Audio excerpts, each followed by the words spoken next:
Hey, praise the Lord, guys. I'm Shaw Greenhorn. And on the first day of unleavened bread, when they had killed the Passover, the disciples came to Jesus saying, Master, where wilt thou that we go and prepare, that thou mayest the Passover? Jesus sent two of his disciples, saying, Go into the sea, there you shall meet you a man bearing a pitcher of water. Follow him.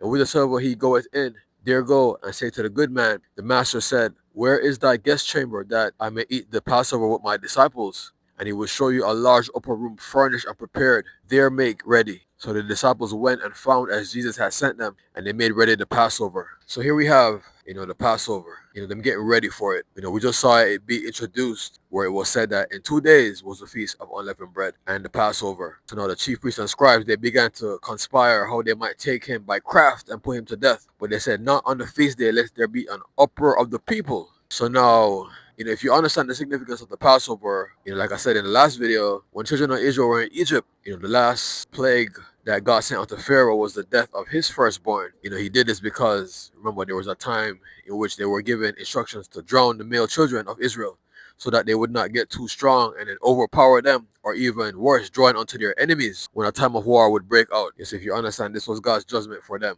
concerning that. So now they were given instructions to slay this animal, the blood on the doorposts, the two side posts, and on the top post, and then when the death angel is sent to do his work, this would be a sign of protection for them, and then it will pass over. They were given instruction to eat this thing with their shoes on their feet and their staff in their hand, being ready to leave, because that's the very night that they left out of Egypt. So, if you understand the old, sacrificial law, whenever a man sinned, Moses was given these as he was leaving, leading the children of Israel out of Egypt, in the wilderness and the promised land. By the time they made it into, the promised land, all these things were all given because, they came through Moses, really. And Moses, he died in the wilderness because he never got to see the promised land. If you know the story, when God told him to speak to the, first of all, it was two different scenarios. First, he was told to smite the rock, to hit the rock, and then the water would come out. So they were in the wilderness and, they needed water. And they started to murmur and complain that there was no water. So the Lord told Moses, what is that in thy hand? He said, a staff. He said, take the staff and to hit the rock, water will come out. So no, the second time when it happened, he wanted to do an improvement on that. He said, this time, instead of hitting the rock, you're going to speak to the rock. And, Moses, in his frustration, dealing with the children of Israel, them complaining all day, him having to judge. If you remember when Moses' father-in-law saw how, the whole congregation, the whole children of Israel, this, Bible scholars say it was around 2 million people, how they came unto him all day and he judged them. When the father-in-law saw this, he said that, thou will surely, waste away. This is going to weary you out, weary you to death. That's when, the Lord, he anointed those 70 elders and they would judge. The hard matters they would bring unto Moses. So the first, he was told to hit the rock. That was to signify the crucifixion. Because, when they crucified Jesus, this was a sin, of atonement for all men. When they pierced his side, water came out. So him striking the rock was symbolic to the force of the crucifixion. So now the second time around, when they needed water, they were just to speak. Because, Christ, he would not be crucified a second time. But through prayer and supplication, we would get this water. That was out. It was supposed to signify that. And that's why God, he took it so hard and did not allow Moses to enter the promised land. So, having this sacrificial law, offering bulls, bullocks, goats, cows, heifer, sheep, turtle doves, pigeons, everything that they did offer, the blood was used. They sprinkled it on the veil that separated the holy place from the most holy place. If you know how it was set up, there was an outer court, and then there was a inner court, which is the holy place, and then there was a further inner court, which was the most holy place. Only the high priest alone was allowed to enter into that. And once a year, he would offer up, offer up for the sin of the entire congregation. First, he would make atonement for himself, then he would offer up for the entire congregation. If he was not right with God when he went in, he would die. They would tie a rope to his body and put bells on him. So every time he moved, they would hear the bell from outside. They would know that he's still alive. If it stopped ringing, then they would pull him out because anybody went in there would die. And I always like to say that, the high priest that was there right now, when they took, Jesus to the high priest palace, when they arrested him, he should be the most grateful, right? Because if Jesus hadn't died, his death brought in the New Testament, which removed this old sacrificial system. I just told you that if he was not right before God, then what? He would die. They questioned, Jesus right in front of this very high priest. Him knowing that all these were liars coming to put the Son of God to death, sending him back, before forth between, Pontius Pilate and King Herod. He went back and forth so many times that they became friends. because the Bible says that before time they were enemies. They sent him back and forth so many times. So now imagine what would happen the next time he went into this holy of holy to make atonement for the entire camp. Now remember, this system was still in place, and they did reject Jesus. So he did go in that year. I guarantee you he did, because they did reject Jesus and they said he wasn't the Messiah. And since it was him that came to put an end to those things, then they were still doing it. But it was not in effect. So when he went in, even though he was not and he would not have been right, with God, this was done away with. But who knew if the Spirit of the Lord wouldn't just have slain him for being so presumptuous, right? So it was the high priest's job to sprinkle the blood, on the horns of the altar, on the veil of the altar. There were certain things that he had to put it on, and then it was poured out, I believe, at the bottom. They would roast the flesh. This was the priest's inheritance. So many people brought, offerings for sacrifices to make atonement. The certain parts of the body were given to them, like the shoulder. They were to roast fat, especially the caul above the liver, the caul above the two kidneys, the fat above the two kidneys.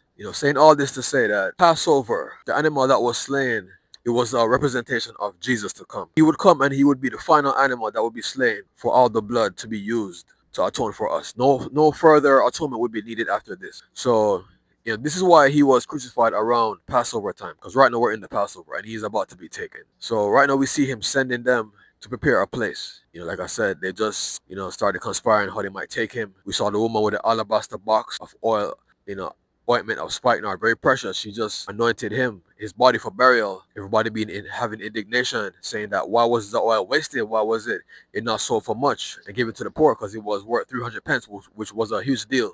Judas being the one who was so indignant. Right after that, he went to the chief priests and scribes to see how, chief priests and elders, to see how he might betray him unto them. So, everything is coming together, for this one moment. Everything is being lined up. Everything's being coordinated. All right, so we see here, the Passover being killed on the first day of unleavened bread. When I checked the calendar, it said that the Feast of Unleavened Bread occurs one day before the Passover. So they kill the animal to prepare it, and then the Passover starts the next day. The Passover ends, and then the Feast of Unleavened Bread, it goes on for one more day. So now, after having, made ready, killed, the Passover, the Feast of Unleavened Bread, being started. The Passover, it can be viewed more as like an official sitting down to eat. Just as the children of Israel sat down to eat before they left Egypt. But the Feast of Unleavened Bread, they just had that throughout the length of time that it was, where they ate bread without leaven. Leaven is yeast, and yeast it makes the bread rise. So this bread, it was more flat and harder than a bread you might see prepared with leaven or yeast. I already said that leaven is used to represent hypocrisy. When he was approached by the scribes and Pharisees, they asked him a question. I keep drawing a blank. I believe it was when they asked him for a sign, and he said, this evil and adulterous generation asking for a sign, but no sign shall be given. When he got alone with the disciples, he told them to beware of the leaven of Herod and of the leaven of the scribes. Then they started reasoning within themselves, missing the metaphorical meaning of what it meant. Starting to say that, well, it's because we forgot to buy bread. That's why he's telling us of leaven. Him seeing them murmuring, explaining to them that leaven is the hypocrisy of Herod and of the scribes. So we eat this Feast of Unleavened Bread for the period of time with no leaven, no hypocrisy. And it's a real interesting thing why these two things would run so close to each other. Jesus being Passover, the animal sacrifice, the blood used to atone for us, being eaten with no leaven, no hypocrisy. This just goes to show you the heart of God and what he expects. The Bible says that the pure in heart shall see God. How many people have made this connection as to why the Feast of Unleavened Bread is eaten with the Passover? Jesus being the Passover, the perfect Lamb of God, staying from before the foundation of the world. He said that, there was no guile found in him. When he was reviled, he reviled not again, meaning that when they came at him hard, he didn't, threaten. He didn't say, well, I'm the Son of God, I'm going to destroy you all one day. He just took it so humbly. There was no hypocrisy in him.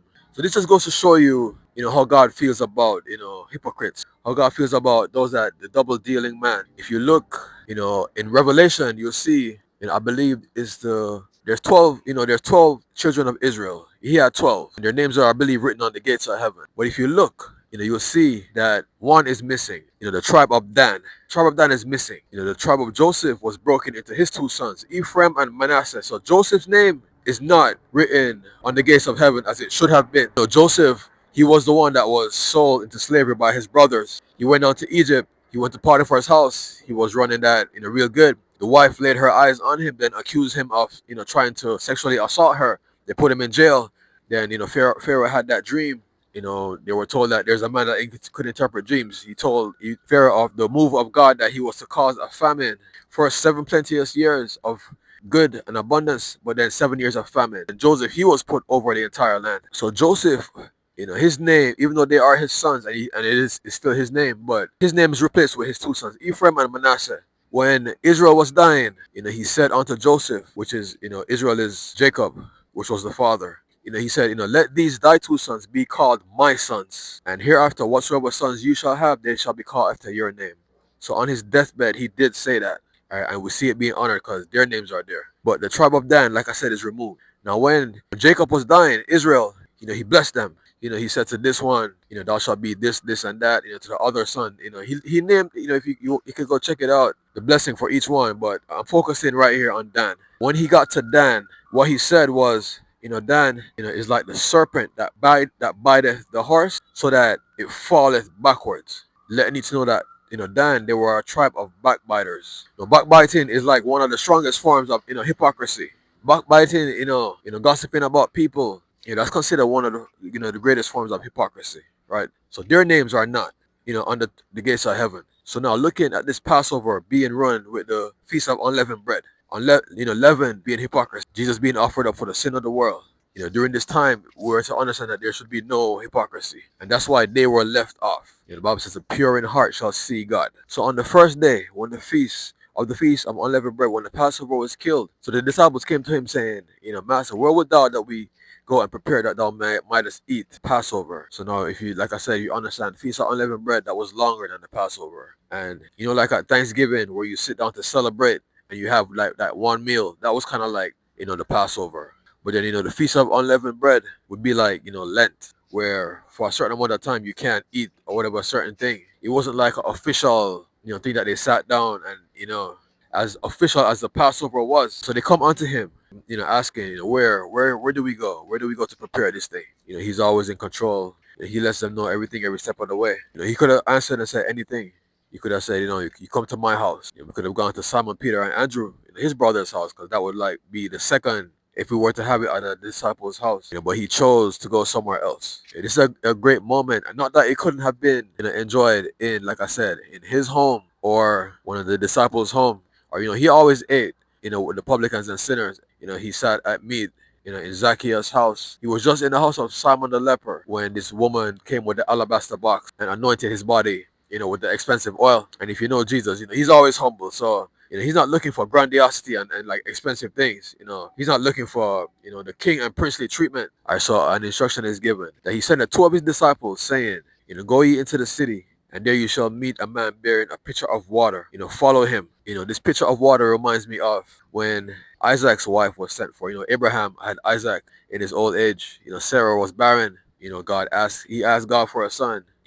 It was taking so, he asked, I believe, was it around 75?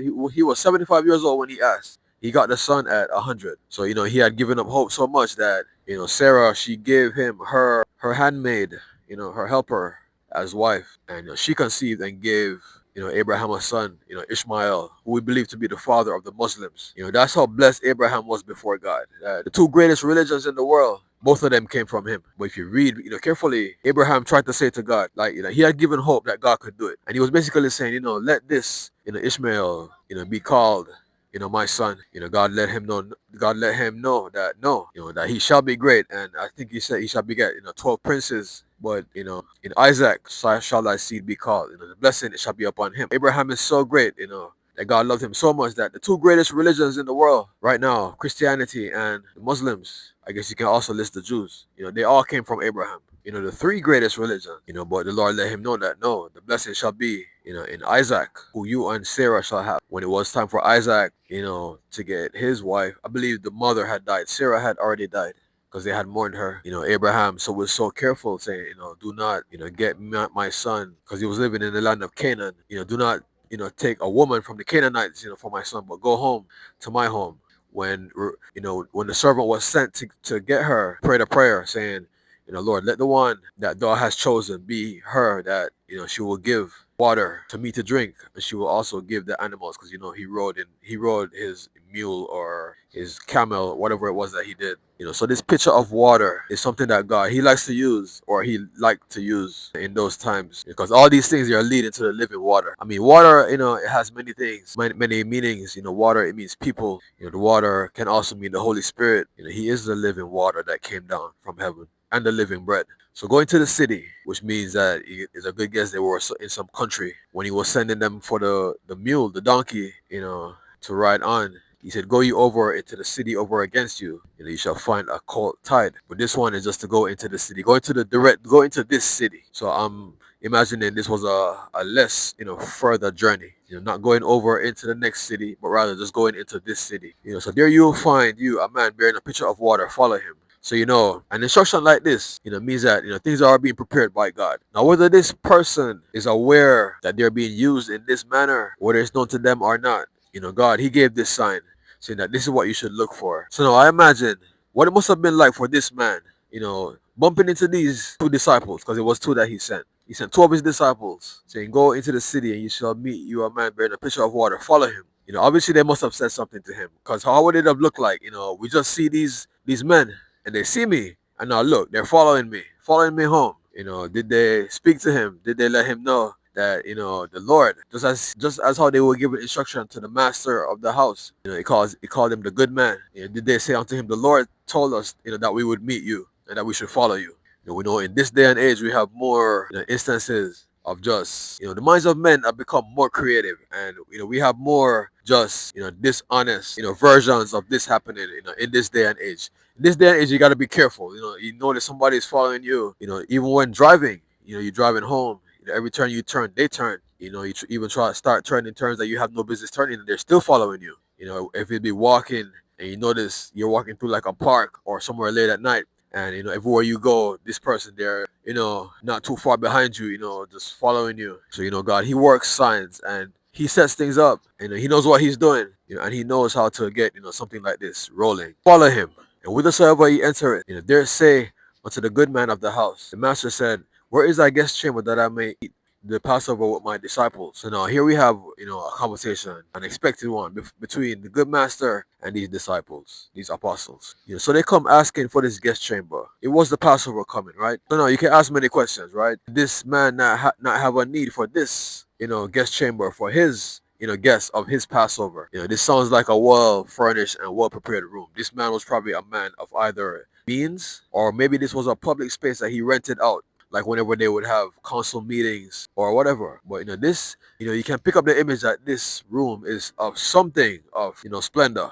This is called for a special occasion. This kind of reminds you of the wedding where he turned the water into wine. I mean, I'm imagining that this is the kind of room that they would have kept that wedding in, at least the reception. So they come unto him saying, the master said, "Where is thy guest chamber, that I may eat the Passover with my disciples?" So now, just like with the donkey, I can ask the same questions. Was he told this, beforehand by God? In a dream? In a vision? Did he put it in his heart? Was he expecting these men? No signs. Nothing is given where you can read between the lines that he was or was not expecting them. It's just kind of stated. But that's a question we could ask. Was he warned beforehand? Was he told that, behold, I send, my servants, and they shall ask you for the guest room? Why would he just offer this unto them, and free of cost, when they said, the master, Jesus, he was very famous in the region. They make him known unto him that this was the Jesus of Nazareth that you hear so much about, doing all these miracles, bringing people back from the dead, casting out all these devils, the deaf, the dumb, the blind, leprosy, the cripple, the withered hand, one with the issue of blood. Did they make it known unto him that it was this Jesus? Maybe he would have been happy to give the room. When they said, the master said, did he inquire and say, "What master? Who is this master?" Did he give them a hard time in getting the room? Did they have to, explain themselves, further? Was it just a right, spot on the moment thing that they were just giving it? He would, they were expecting it. He was expecting them. Or, in that moment, did God touch his heart that he would give it to them? Did they have to, like I said, explain a little more? When they said, the master said, did he inquire, "What master?" Did he give them a hard time, is my question. So we're gonna follow this, man bearing this pitcher of water wherever he entered in. Now, did he enter into a home? Was it like a, like a public place where they had, different, like, rooms, different locations. And this man, he went about his business. Did this man work for this good master? Did he work for him, or were they just neighbors in like a either a home, or were they side by side where this man he went into a different place, and then now they went into this place. But it says say unto the good man, which kind of implies that he was his servant. This man with a pitcher of water, it was this man's servant. So like I said, did he not need this to host his guest? Was he invited to somebody else's Passover? I assume that it was for free. Was there exchange of money? Was it made known that it was Jesus of Nazareth? These are my questions. And he shall show you a large upper room furnished, prepared, there make ready. So, how did Jesus know of this room? Was it a place that was known? When you go to certain cities, certain establishments, they are like the pride and joy of that city. If you come to New York here, you must hear of Madison Square Garden, no? Was this a place that was that reputable? Was it just this man's private home? We know that God knows all things, obviously. What was chosen about, why was this place chosen? We know that for the birth of Jesus, Mary was chosen. It was said that she was a virgin, that she was a woman of great virtue. Rahab the harlot who hid the spies, she was allowed to be in Jesus' genealogy. So this place was chosen for a reason. Either this guy, he had a heart for God. We'll see when Jesus is taking Cornelius. It was the angel that came unto him and said that thy prayers are come up as a sweet smelling savor, unto God. When in the days of the famine, God sent Elijah down to that widow woman with her one son and the barrel of meal, even though it was about to run out, it lasted the whole famine. When the angels went down to see Sodom and Gomorrah, Lot invited them into his home. So was there a godliness about this man that made God use him? Was it the opposite? Was he just a regular guy? And it was just about the place. So a large upper room furnished. If you remember Jesus, when he accused the scribes and Pharisees, he said, woe unto you, for you love the chief seats in the synagogues and the upper rooms at feasts. So this was an upper room. But understand the difference that they did this to play politics. It's not that the feast meant something to them, but they were just showing off their wealth. And I guarantee you that they had a say in who was allowed to enter into that room. And there was nothing humble going on inside of there. The chief priests and the scribes and the Pharisees, they always had the wrong heart in everything they did. Them being men of the cloth, I mean, they're not supposed to be, unless their family came from money. I mean, the work they're doing, they're not supposed to be, that rich. And they lust at riches, and this is how they get it. They lust at riches, and this is how they get it. Because this thing is not supposed to make you, I mean, if you look at their duties, what are they? They're teaching in the temple. They obviously take up an offering, but then wanting to be celebrities, superimposed on while working for God. So the master, he's about to be taken, and we're gonna have one great celebration before he is. We just had his body anointed with that ointment, which cost 300 pence. So being furnished, that the table was probably something to behold. The chairs, the vessels that they ate from, the wallpaper, or the things that were there, they were reputable and respectable. I imagine when the king of Babylon, when he called to eat from the vessels from the house of the Lord, this is what he was trying to recreate. Not that he wasn't already a king and already had these things. But how dare you think you can eat from God's cups and plates, and everything else. All right, so the disciples went and found exactly as he had told them, and they made ready the Passover. So everything worked out. They went there, they found this man with a pitcher of water, they followed him. When they got to where he was, they asked for the good man of the house. Hey, the master said, where is that guest chamber that I may eat the Passover with my disciples? Whether he was expecting them or not, whether he gave them a hard time or not, whether they had to pay or not, they got it. And so they made ready the Passover. All right, so then, the question can be asked, who actually did the cooking? It's not mentioned. Did these disciples, these two, did they, do the cooking? Did they get, Mary and Martha? Was it the good man of the house? Did he, have something to do with that? He just told them, make ready the Passover. So, whatever it takes. I am Straw Greenhorn.